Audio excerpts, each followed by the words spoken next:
Bonjour, chers amis de la presse. Non, ce n'est pas vraiment du mythe, c'est vraiment une réalité. Parce que déjà, sans aller trop loin, si vous faites le bilan, à 50%, les peuples congolais, les institutions congolaises ont respecté. Il y a gratuité, à part quelques points ci et là, comme l'avait dit le chef de l'État, le président Félix Tshisekedi, que dans notre pays, la loi ne s'applique pas au même moment, partout, directement. Et c'est le cas. Et parce que vous avez évoqué la question aussi également des CLC, les comités laïcs là, de coordination, qui veulent maintenant lutter contre la corruption. Je dis non, ils partent vite en besogne. Qu'ils commencent d'abord par aider les chefs de l'État dans la gratuité de l'enseignement. Parce que les écoles qui bloquent la gratuité de l'enseignement sont d'abord les écoles catholiques. Les kimbanguistes, les protestants et les autres, les salutistes, on ne sent pas vraiment un blocage. Ils exigent juste un frais de fonctionnement conséquent, mais vraiment les enfants sont en train d'étudier ci et là gratuitement. Même si on peut se plaindre un peu des classes trop pléthoriques, il y a des coins où les enfants s'asseyent, même les sols, mais il y a des coins où on note, même si la classe est trop pleine, mais les parents sont contents et les enfants qui n'avaient même pas l'espoir d'aller à l'école commencent à étudier les ABC. Ils commencent à étudier les 1 de 0 jusqu'à 9. C'est déjà une bonne chose. Et j'espère qu'avec cet élan, les 5 ans du président Félix, si les 5 ans la gratuité tient et ça tiendra, un deuxième mandat où celui qui les succédera avec la gratuité, qu'on atteindra 20 ans, 30 ans après le niveau du pays comme le Cuba. Vous savez, au Cuba, la gratuité pour l'enseignement primaire, elle est effective avec Fidel Castro. Ça dure. Et aussi la gratuité de la santé primaire. Elle est aussi gratuite au Cuba. Pourquoi pas nous aussi on ne peut pas arriver à ce niveau-là? Il se pose un problème de comment budgétiser cela, comment payer cela. C'est simple, il y a beaucoup de rubriques, chers amis, dans notre pays. On a le gaz non exploité dans le lac Kivu. Nous avons des minerais ci et là. C'est juste faire des joint ventures et de l'argent qui entre. On sait que ça, c'est pour la gratuité de l'enseignement. Ça, c'est pour l'amélioration de la qualité de la santé à ce pays. Donc, c'est possible. Et là, moi, comme Congolais, analyste politique, vraiment, je soutiens l'initiative du président Félix Tshisekedi. Je dénonce l'égoïsme des catholiques et des écoles conventionnées. Chers amis, la gratuité était aussi effective sous Mobutu. C'est en 1979 que des problèmes ont commencé à se poser. Sous l'ère Mobutu, on a commencé maintenant petit à petit à prendre en charge l'enseignement. 20 ans après, il faut comprendre que l'Église catholique a beaucoup gagné du frais de fonctionnement, des primes à payer, la participation aux examens d'État. On ajoute des livres à acheter. Tu vois, non?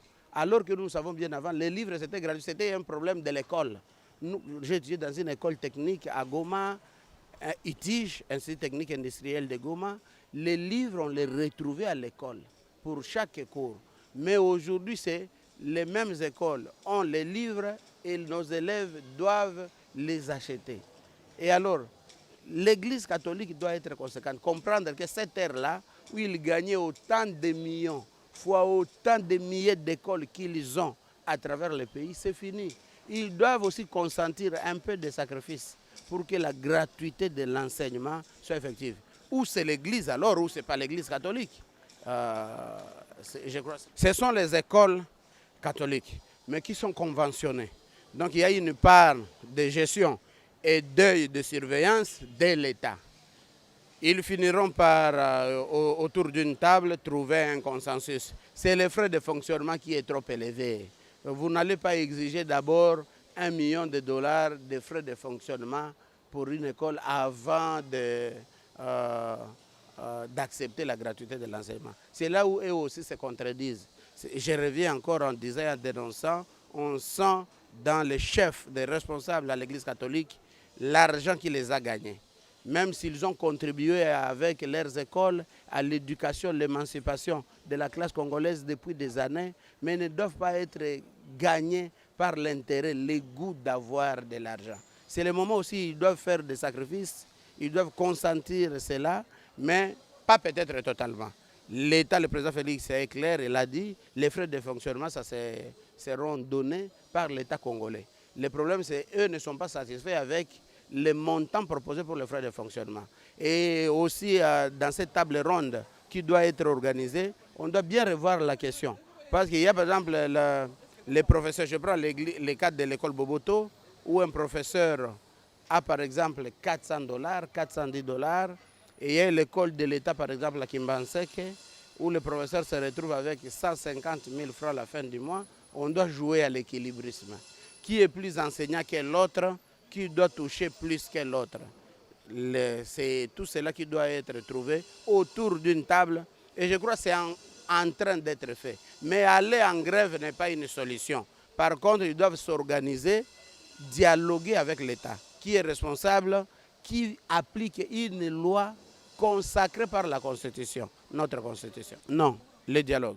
L'État ne doit pas se plier aux revendications des desiderata de l'Église catholique. On ne va pas aussi conseiller à l'État des mesures trop fortes. On a besoin de ces écoles-là, mais ils doivent dialoguer pour trouver un consensus. En tout cas, ce n'est pas une démagogie, c'est proche. 86 milliards pour 10 ans, divisé 86 par 10, on est dans les 8 milliards et quelques. S'il est à 7 milliards, il n'y a pas de démagogie. Et au pays, chez nous, il faut savoir qu'on doit mobiliser ces budgets. Nous n'avons pas cet argent en liquide. Il pense qu'avec ses services, avec sa rigueur, il peut mobiliser ces 7 milliards. Donnons-lui la chance. Ça veut dire qu'il peut mobiliser 7 milliards ou plus. Officiellement, ça peut être 7 milliards, il mobilise plus. On nous annoncera qu'on a plus mobilisé. Donnons cette chance qu'il mobilise pour que la gratuité soit effective. Donnons-lui cette chance qu'il mobilise pour que les enseignants aient un salaire conséquent, pour que la police et l'armée soient motivés, bien encadrés. Et ça fera la sécurité de notre pays. Nous, citoyens, on vivra avec assurance dans notre pays, et tous ceux-là qui ont choisi la RDC comme seconde patrie. En tout cas, les amis militants peuvent avoir leurs raisons. Vous les avez bien appelés des militants. Ils aimeraient à que leur président se réveille et dise 100 milliards de dollars. Mais il est face à une réalité, et voilà ce qu'on lui a proposé, ce qu'on peut mobiliser. Aux militants de se calmer, le président Félix, ses deux yeux sont vraiment ouverts. Il contrôle, je l'espère, toutes les institutions. Il n'est pas trompé par une quelconque organisation au FCC. Ils sont en cohabitation, ils travaillent ensemble. Le bilan du FCC, c'est le bilan de Cash. Le gouvernement s'appelle Cash FCC. Ils sont vraiment en parfaite cohabitation. Donnons la chance. C'est aussi possible qu'on commence à nous montrer que des ennemis d'hier peuvent travailler ensemble pour le développement de la nation. C'est possible que les militants de l'UDPS se calment. Le président n'est pas seulement pour les militants de l'UDPS. Il est pour les militants de tous les partis politiques et même pour les indépendants. En tout cas, pas totalement. Au pays, pour faire décoller ces pays en une année, minimum, on commencerait avec 20 peut-être milliards de dollars. C'est encore insuffisant, mais nous espérons que ça ira en croissant. La diversification de l'économie serait une bonne chose. Mais au niveau où nous sommes, on ne peut pas tout emboîter au même moment, cher ami. Et c'est là où moi je conseillerais au gouvernement de prendre ce qu'on appelle les axes prioritaires. Il y a beaucoup d'urgences, mais dans les urgences, on prend les axes prioritaires. Ça veut dire, nous, pour l'instant ici, en dehors de renforcer l'armée et la sécurité, de lutter contre l'évasion fiscale, contre les détournements, l'agriculture serait notre priorité. La formation des jeunes via la gratuité de lancement serait une priorité. L'accès aux soins de santé serait une priorité.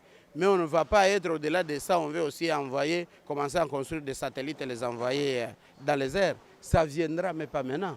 Parmi les urgences, il y a des priorités. Et au gouvernement, j'espère, il travaille sur les priorités secteur par secteur. Et il faut comprendre, on a 65 portefeuilles, 45 ministères. Donc ça fait 40, même dans les ministères, il y a encore des sous-domaines. Donc il y a secteur par secteur des responsables et un moyen alloué pour ce secteur. J'espère qu'ils vont y parvenir. En tout cas, le peuple d'abord.